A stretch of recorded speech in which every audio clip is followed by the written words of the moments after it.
பெருமகனே, என்னுடைய செல்ல மகனே, தாலாட்டும் தாயிங்கு தள்ளாடி ஒரு குலைய, என்னுடைய அன்பு மகனே, கடவுளின் அருள் மகனே, அம்மா நீ என்றழைக்க தவம் பல பெற்றேனே.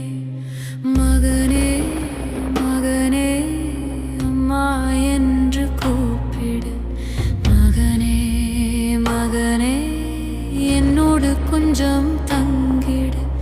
மகனே